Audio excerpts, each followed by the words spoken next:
Hey, hey, hey. Time for another Out of This World story from rSpace. All is fair in love and war. Today on rSpace, welcome to the roller coaster of love, lies, and yes, even doggy doo-doo. Let's dive in, shall we? Up first, OP is torn between a desire for fairness and their family's urge to unleash the financial kraken. Wife cheated. I don't want her in the house. 2 kids, 8 and 12, 2 dogs. Her, 43, me, 44. She had an emotional affair 2 years ago. She convinced me it was nothing and just work talk. They were colleagues. I banned her from contacting him. She assured me it was an overreaction and no need. Cue constant hiding of the phone, emotional distancing, and many other red flags. We ended up going to Emotional Affair's wedding with his wife. They were mutual friends.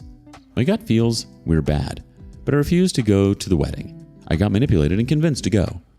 Really wish I hadn't. 3 months after the wedding, affair partner and wayward spouse start getting physical. Lasts for approximately 10 months. During this time, she is mean, toxic, and generally a horrible person to be around. To both me and the kids. She drinks heaps and is a functioning alcoholic. She has overall been a reasonably poor mother to our kids. Lots of shouting, drinking, and setting bad examples. Affair partner's wife sees messages while on holiday and the affair stops. Ultimatum given to wayward spouse by affair partner's wife to tell me. Never happens. Wayward spouse having therapy.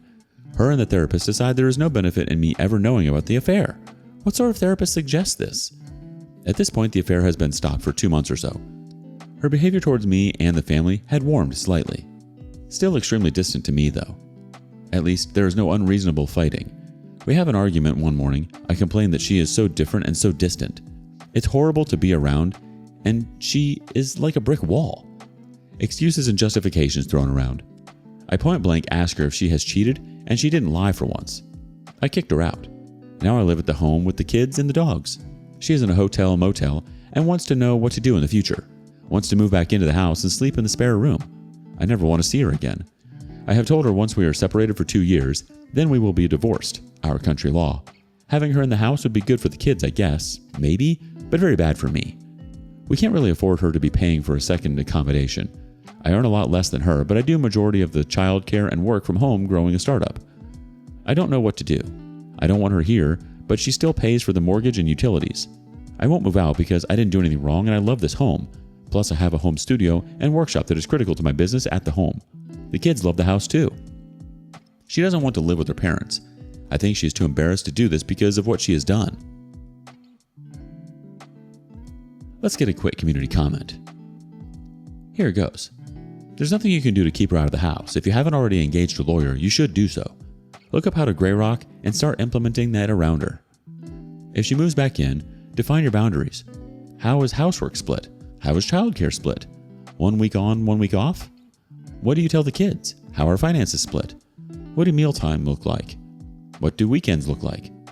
I'll be honest though, I don't think 2 years of living together while separated is doable. Wow, she's definitely not going to be winning any Mother of the Year awards anytime soon. First things first, lawyer up. It's time to get some legal advice on how to navigate this treacherous terrain. As for cohabitating with your soon-to-be ex, it's like living with a ghost who still pays the bills.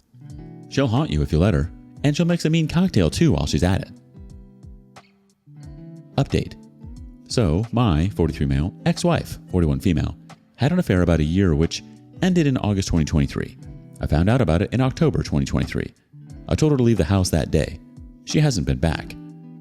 We are separated and divorce will happen in 18 months. Law. We have 2 kids, 8 and 11. I'm in the family home. She has a rental, a suburb over. I have a bit of a unique situation. My family lent us money to purchase the house and then a few years later, money to do a renovation. This money was signed as being a loan, payable on demand with interest charged if decided by the family. This has the potential to ensure she walks away with nothing. I'm kind of fighting for her to be left with some money, enough for a deposit on a small house so she can still care for our kids when she has them, 50-50. My family are furious at my ex-wife for the gaslighting, manipulation, and lying for so many years. They really hate her. I'm going to have a real fight on my hands to get them to stand down and not ruin her. I'm torn. I'm hurt by what she did, the hurt it caused my family, my kids, and the years of terrible treatment from her to me. What should I do? Let her get very little? Fight for her to get more. I don't want her to campaign the kids against me and their grandparents due to this happening. She has already said several crappy things to the kids about me and my family, which is very unfair. I've been very careful to only be fair and honest. Update. She earns more than I do. If I wanted, I could force her to pay me child support and spousal maintenance. Both her mother and father have split due to infidelity, and both sides are well off. They have never helped her financially that I know of, but definitely have the means to. They have always been happy for any financial assistance to come from my side of the family. She will get a reasonable inheritance in the time. She has a drinking problem. Prioritized drinking, drugs, and partying over the kids and family on multiple occasions. Her affair partner also earns good money. He was married only 3 months before the affair started. I don't know if they are a couple. I don't even care. But if they are, then together they can definitely afford a house based on salary. As many have said in the comments, regardless of what I do, she will badmouth me to her family, friends, and most likely our kids. I don't think she deserves nothing. It's not right for our kids. I'm not going to fight my family on this though. It's their money, loan, and decision. Now let's get a couple comments from the community. First up, your parents should not have to subsidize her by foregoing repayment of the documented loan. I would recommend you don't give her a larger share of the marital assets, but at least that's your own choice.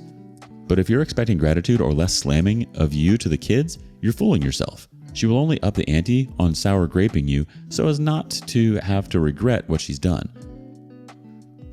DOP replies, this is very much their point of view. They helped her and I financially to get into the house. Now she has abused that generosity, so why should she continue to benefit? Another person comments, enforcing loan provisions isn't revenge. Your parents wisely provided funds in a specific way to protect their money. This was for the benefit of their heirs, your generation, and your wealth. Don't go against their generosity and fund bad behavior. Not your call in my opinion, and my guess is they're happy to take the blame for leaving wayward spouse little. The OP replies once again, on this, yes, my parents are very willing to accept any fallout for cutting her out. They have said they do not want her to ever benefit from our family again in any way. They have always said that the loan was to aid their children and grandchildren. One of their biggest gripes is the abuse of generosity and sense of entitlement. One more comment. Actions have consequences. Your family is right in doing this. I say let them burn her financially. She isn't your responsibility anymore. Yes, she is the mother of your kids, and naturally you don't want to see her destitute. But she has the rental that, I assume, she can afford. So I'd leave it at that. Split the actual marriage assets, savings, shares, pensions, etc. down the line 50-50. If she's already prioritizing partying and drinking over you and the kids, it sounds like she's already made up her mind on what she wants. Her lack of interest in the kids makes it seem like she wants very little to do with them anyways. Moreover, the comments are right. She's not your responsibility anymore. Your kids are and should always be your number one priority. She's an absolute wild card. She hasn't cared up until this point, so why are you putting so much thought into what happens to her? Why fight with your family? Your ex put you and the kids through the ringer. And for what you've said already, she's got her drinking problem to keep her company throughout all this. She'll be just fine. And you shouldn't even be worrying about her because she surely isn't worrying about you while she's dragging your name through the mud. Take all the help you can get. What would you do? Next up, a cheater who makes you feel sick to your stomach. My long-term boyfriend, 3 years, cheated on me, and a year later, I'm planning my wedding. Apologies ahead of time, I'm on mobile. On Friday, December 30th, 2022, I, 21 female at the time, was out at a restaurant with my boyfriend, 28 male at the time. My friend from work, Jenna, 34 female, her husband, 36 male, and some of their friends.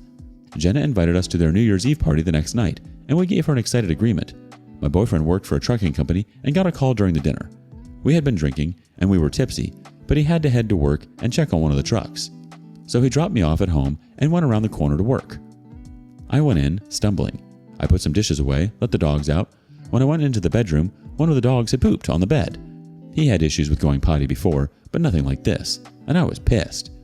So I called my boyfriend to let him know that the dog crap on the bed, and I was cleaning it now, but I was pissed. He took a deep breath and said, okay, and we said our goodbyes and hung up. That night I developed a terrible stomachache. I thought it might have been the greasy bar food, but wasn't sure. I had that stomachache for 3 days missing the party. On Sunday, January 1st, 2023, after spending the last couple of days sleeping curled up in bed, only getting up to use the bathroom and make more tea, I saw a text from a friend of mine from high school. She told me that my ex-boyfriend from high school, who cheated on me, got his girlfriend pregnant. I'm nosy. I know that. So I went on Facebook and tried to find him. When I couldn't, I went to my blocked users and found him there. But I also found a woman I didn't recognize. I said her name aloud, asking the room who she was, more to myself than anyone else. But my boyfriend perked up, said he didn't know, but watched me as I unblocked her and went back to sleep. On Tuesday, January 3rd, 2023, I went into work after the long weekend. I was feeling a bit better, but the thought of the girl blocked on my Facebook was itching at my brain. That morning, I went into Jenna's office and asked her if texting this girl would be crazy. I thought maybe I was overreacting. I messaged her. Long story short, that Friday when my boyfriend went to the office, he met up with her. What's worse, the thing she told me that absolutely rocked my world was that he got a call from his sister that night who told him that one of the dogs pooped on the bed. No one else knew about that. I left him. I packed up my entire life, quit my job, and called my family. I moved back home. Then, a couple of weeks later, an old friend of mine, 23 male, from my freshman year of college told me that he had been interested in me for years, but never made a move. Today, I'm homesick from work, watching my favorite TV show and planning our wedding. We got engaged last month. I found the love of my life after I left the man that taught me the most.